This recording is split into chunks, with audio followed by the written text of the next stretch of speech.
Estamos de regreso con más. Hoy es viernes 26 de junio del año 2020 y vamos a empezar, ingeniero, con esa instalación del Consejo Consultivo de Salud para reforzar la lucha contra el coronavirus en nuestro país, que fue instalada el día de ayer por alrededor ya de los 9 millones prácticamente de muertos, ingeniero, o de casos confirmados más bien, con casos diarios, ya 170.000 casos a nivel mundial diarios se están registrando, y nuestro país no escapa de esa realidad, porque ayer tuvimos 1.007 casos.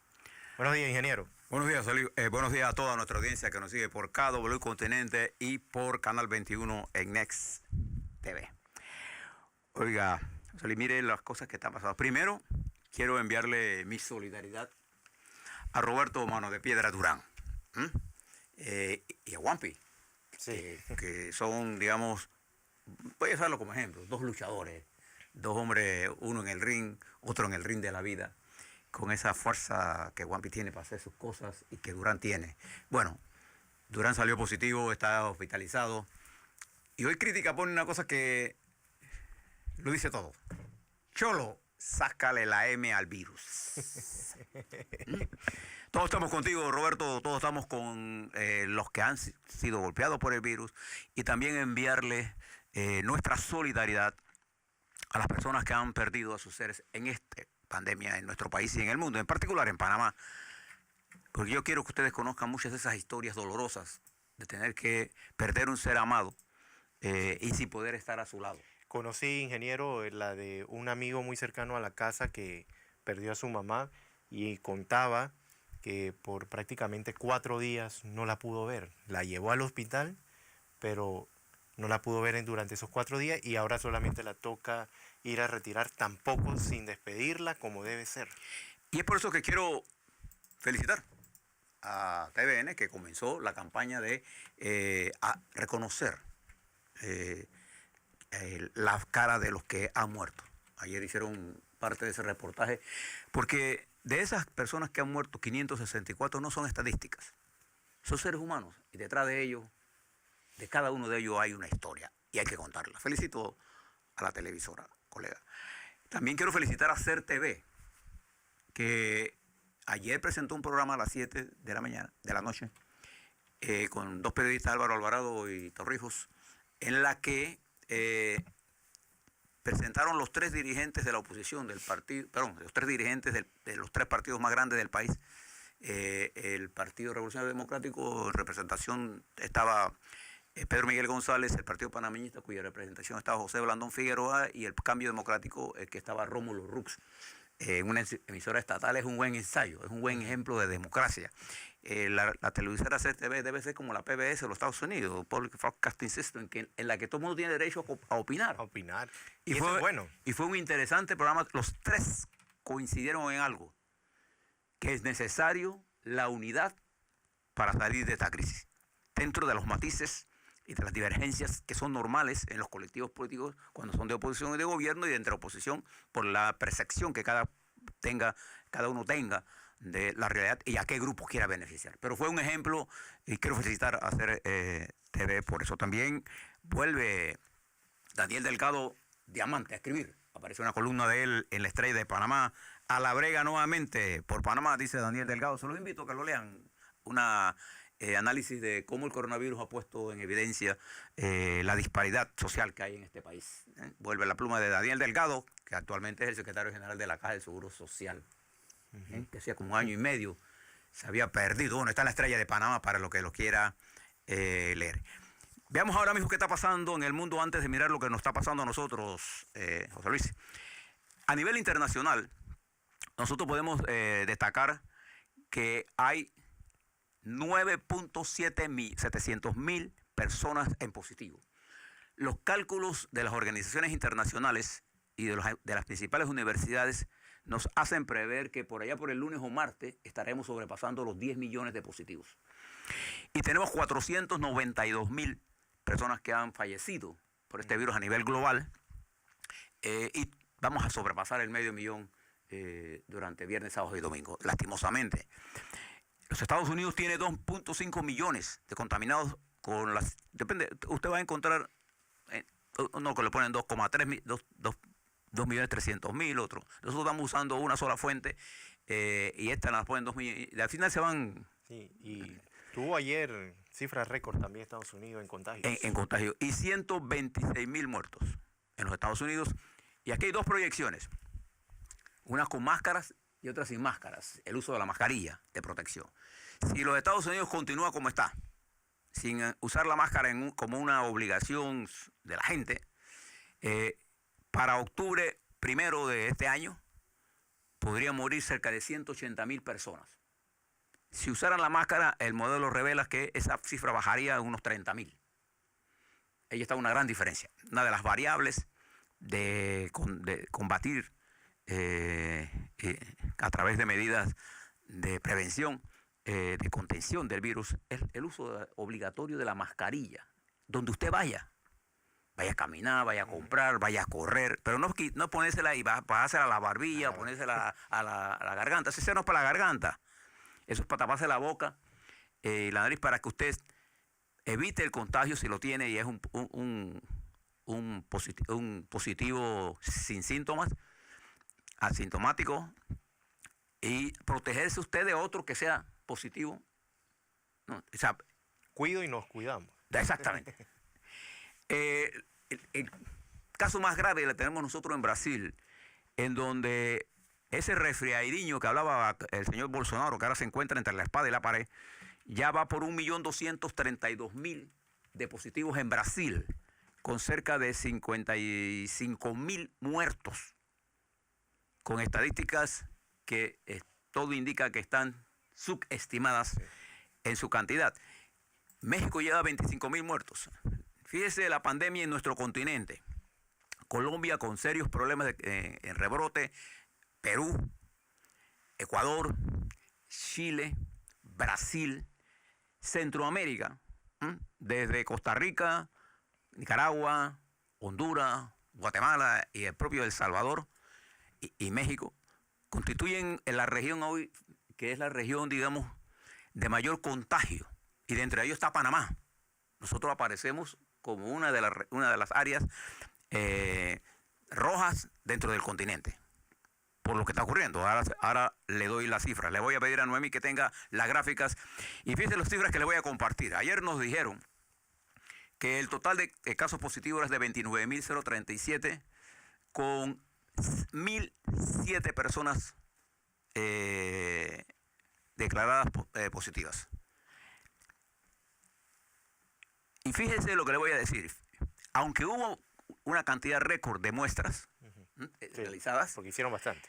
Cuando uno divide los positivos entre la cantidad de muestras, que eso fueron como 3.000 y a tantos, el porcentaje es 31%.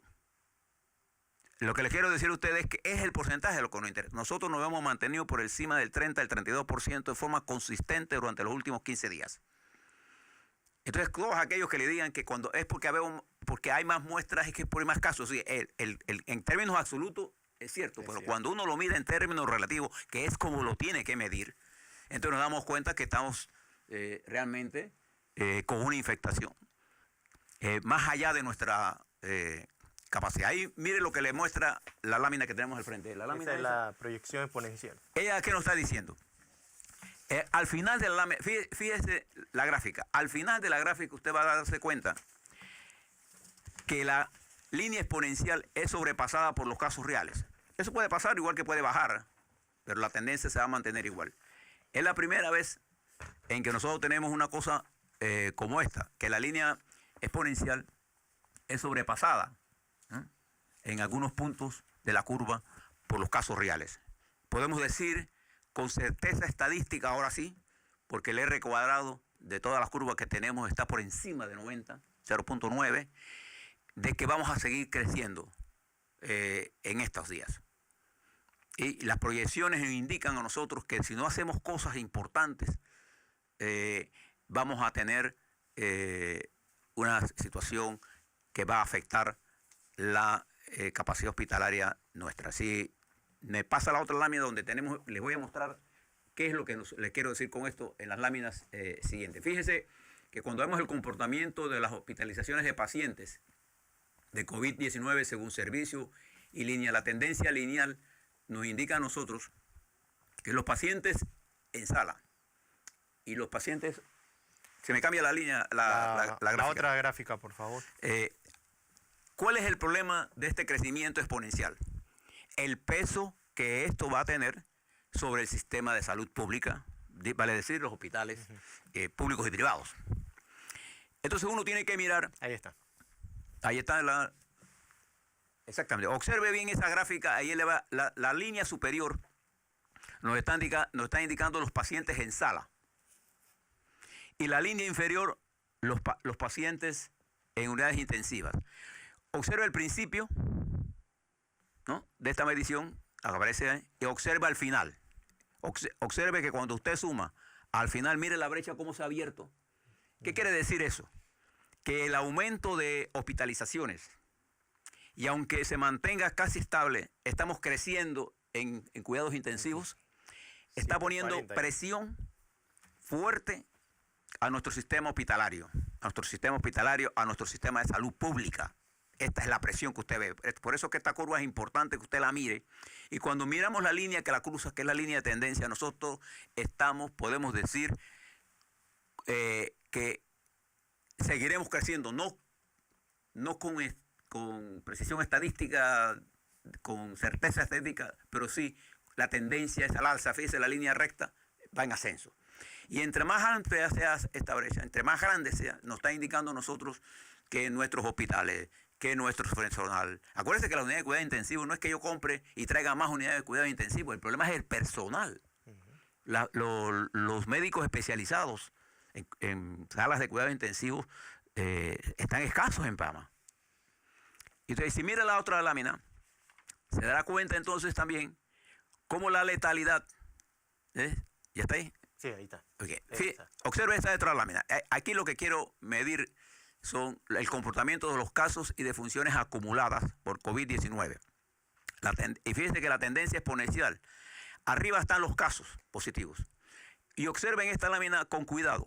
La línea exponencial está en algunos puntos ya por debajo de la realidad. Es decir, la realidad está superando el cálculo exponencial. Y eso es doblemente peligroso.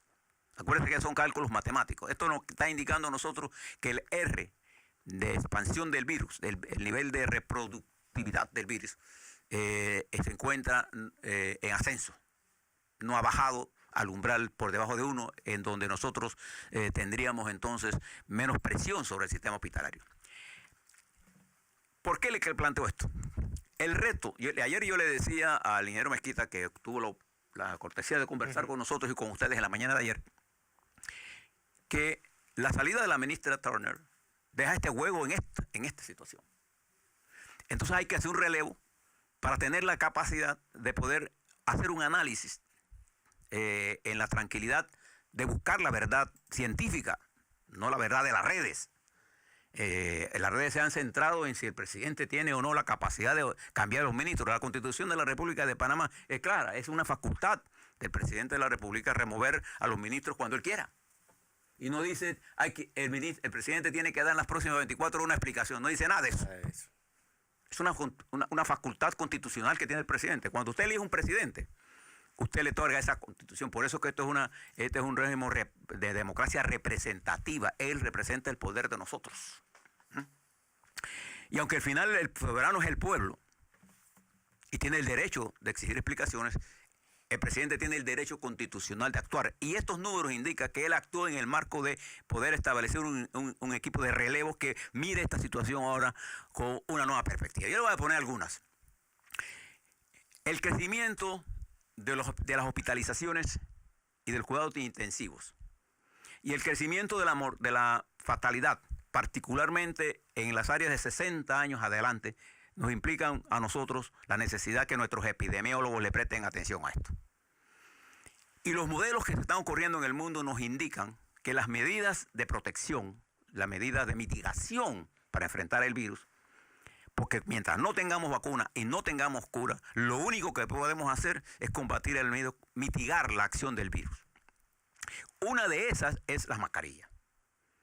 Y fíjese por qué aquí es importante mezclar el poder local con el combate.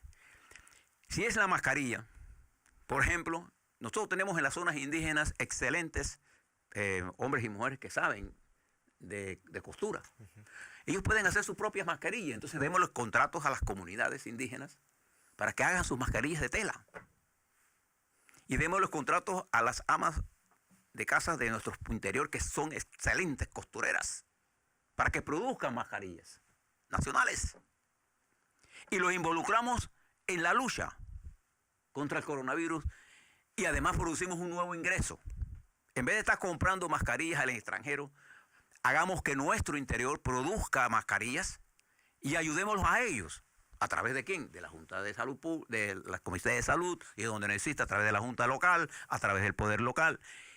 El ministro habló ayer sobre lo que han desarrollado ya en algunos corregimientos. Bueno, eso hay que multiplicarlo y hay que dar nuevas iniciativas. Le doy el caso de la mascarilla. Si nosotros logramos que en las próximas semanas se eleve el nivel del uso de la mascarilla al 95% de la población panameña, nosotros reduciremos enormemente el nivel de reproducción del virus.